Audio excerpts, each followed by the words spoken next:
Today, a hike into the storm.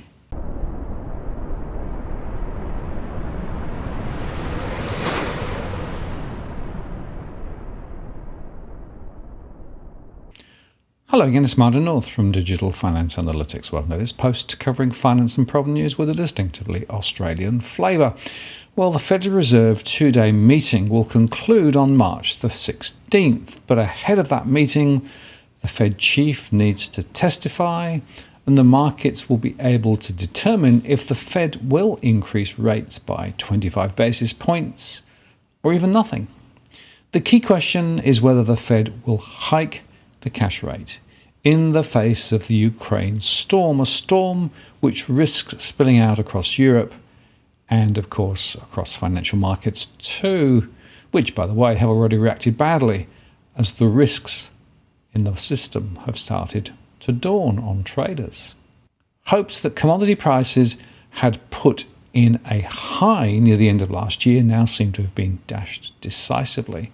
And at the same time, the point at which raw material prices begin to take headline inflation rates lower has moved far out into the future.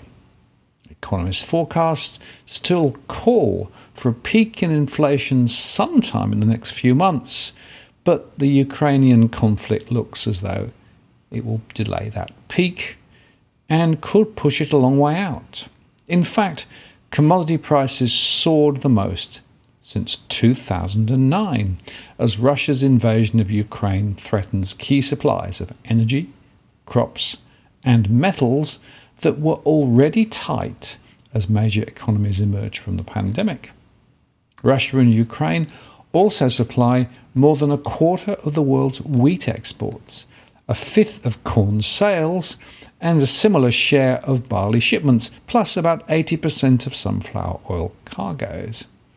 And Europe depends on Russia for about a quarter of its crude oil and a third of its natural gas. And Russian aluminium typically accounts for about 10% of US imports.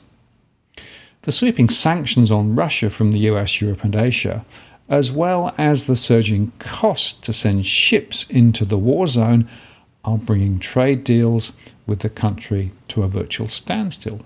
Russia, the major supplier of crude, natural gas, grains, fertilizers, and metals such as aluminium, of course, they're all on the line now. Crude oil futures saw double-digit percentage gains on Tuesday, with the advance picking up steam even after a number of countries announced a coordinated release of emergency reserves. Historically, oil eventually confronts the gravitational pull lower from such releases in the limited number of times that such emergencies have occurred. April West Texas Intermediate crude finished the day with a gain of 11.2% to $106.44 a barrel on the New York Exchange, with futures running higher as Russia's siege of Ukraine entered a sixth day and Western sanctions against the Kremlin were taking a toll on supplies amid the threat of a global shortage that's already been in place due to the COVID pandemic. Prices had extended their gains after the International Energy Agency announced that its member countries, including the US, had agreed to release 60 million barrels of oil from their emergency reserves to ease any supply shortfall resulting from Russia's invasion of Ukraine. Now, over the longer term, futures are likely to retreat substantially if the limited history is any guide. And this is partly because US shale oil producers can ramp up production very quickly and by large amounts, as they have shown in the past, which, by the way, led to overproduction and the collapse in the price of US crude oil back in mid-2014.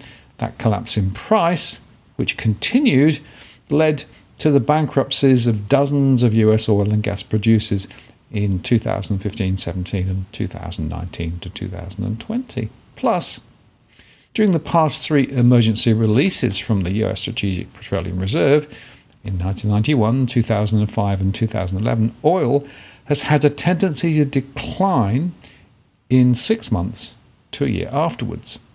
In 1991, the Gulf War helped to drive prices higher, but an emergency release was followed by price declines that saw crude down nearly 41% a year after the announcement.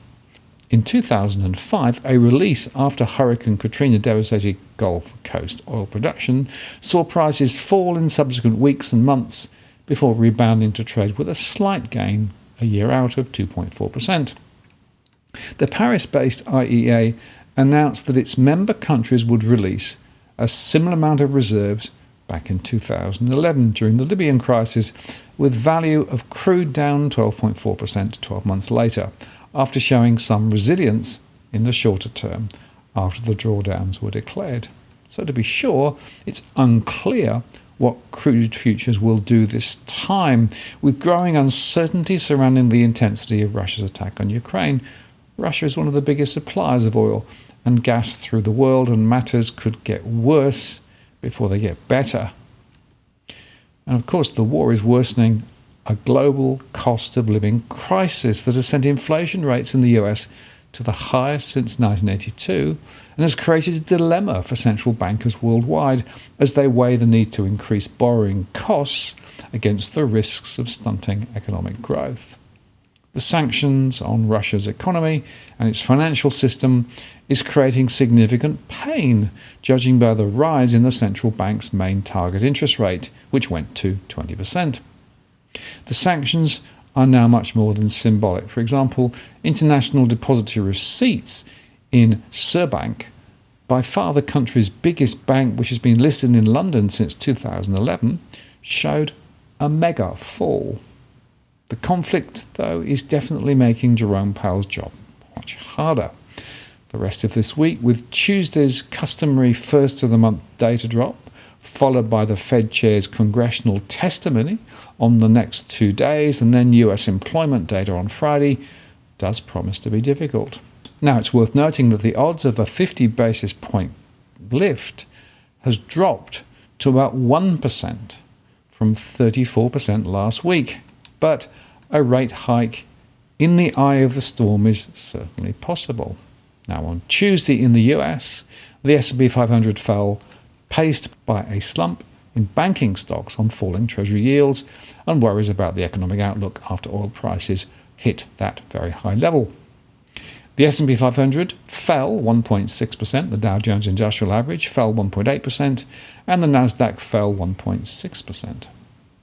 Regional banks, including SVB Financial Group, Zion Bank Corporation, and Regional Financial, led the sell-off in financials as US government yields, which trade inversely to prices, fell in the wake of risk-off sentiment and the ongoing Russia-Ukraine conflict. And the mega-cap bank stocks were also hit hard, with JP Morgan Chase plunging to 52-week lows, and Wells Fargo and Bank of America both sharply down. And big tech also kept the broader market lower as risk-off sentiment overshadowed a slump in US rates, which tends to boost growth corners of the market, such as tech. With the exception of Alphabet, Apple, Amazon, Microsoft, and Meta platforms were down more than 1%. On the earnings front, Target Corporation provided a big win after delivering better than expected fourth quarter results and guidance that suggests that the pace of growth was likely to continue post-pandemic. And Zoom Video Communications fell 7% as quarterly results beat on both the top and bottom lines, but they were offset by the first quarter and full year guidance that pointed to slowing, normalizing demand for video conference software. RBC cut its price target on Zoom to $200 from $300 as guidance signaled a material revenue deacceleration, but the bank kept its outperform rating on the stock amid expectations that sentiment may be close to bottoming out. Gold was up 2.48% to $1,947.75, and Bitcoin rose 2.24% to $43,986. And finally, back home, yesterday the RBA released their statement after their meeting, and there was no change to rates. Reserve Bank Governor Philip Lowe has called the Ukraine war a major new source of uncertainty, with a rate rise seemingly unlikely for the near future in Australia. The RBA has decided to maintain the cash rate at its record low level of 0.1%, in line with its previous expectations. In his statement on the central bank's monetary policy decision, RBA Governor Philip Lowe nodded to the economic impacts of Russia's invasion of Ukraine, with the board carefully watching how inflation moves as a result. Prior to the announcement on Tuesday afternoon, market players had speculated the Ukraine crisis would impact the central bank's decision-making. The global economy is continuing to recover from the pandemic. However, the war in Ukraine is a major new source of uncertainty, Lowe commented. Inflation in parts of the world has increased sharply due to large increases in energy prices and disruptions to supply chains at a time of strong demand, and the price of many commodities has increased further due to the war in Ukraine. The RBA has aimed for annual inflation to be sustainably within the 2 to 3% range before it hikes up the cash rate. And by the way, he sneakily widened the measure of employment costs from wages growth at the aggregate level to labour costs, suggesting that he's less confident than previously of sustained wages growth. As Credit Agricole put it, the RBA left its policy parameters unchanged as widely expected and remains dovish in its accompanying statement. While the RBA continues to acknowledge the economy is recovering strongly and inflation is picking up faster than it expects, the central bank continues to note that it is too early to conclude that inflation is sustainably within its 2 to 3% target. The key uncertainties around the inflation outlook remain how quickly supply chain issues are resolved, as well as the acceleration in wages growth. On the latter, the RBA believes that it will be some time before wages growth accelerates to a pace consistent with the inflation target. The RBA acknowledges the Ukraine crisis as another source of uncertainty on the inflation front, but refers to it as an external shock, which suggests the RBA will look through this impact unless it shows signs of being persistent. The RBA has said it will continue to watch inflation evolve, and so there is still a prospect of a rate hike perhaps around August. And after two upside surprises in inflation, as well as further acceleration in wages growth, so the RBA remains a ball and chin on the Aussie dollar. For now, the currency, they say, however, is being boosted by high commodity prices and its appeal as a hedge against commodity-based inflation. So we are definitely still in the middle of the fog here in terms of what may happen ahead. But I, for one, think that the Fed will push rates higher. And the consequences of that for markets, and indeed for the RBA here, could be quite profound. Now, if you're buying your home in Sydney's contentious market, you don't need to stand alone. This is the time you need to have Edwin Almeida from Ribbon Property Consultants standing alongside you. Buying a property is both challenging and adversarial. The vendor has a professional on their side. Emotions run high, price discovery and price transparency are hard to find, and then there's the wasted time and financial investments that you make. Edwin understands your needs, so why not engage a licensed professional to stand alongside you? With RPC, you know you have experience, knowledge, and master negotiators looking after your best interests. So shoot Ribbon an email at info@ribbonproperty.com.au, and if you use the promo code DFAWTW/Martin, you can get a 10% discount offer. I'm Martin North from Digital Finance Analytics. Many thanks for watching, and I'll see you again next time.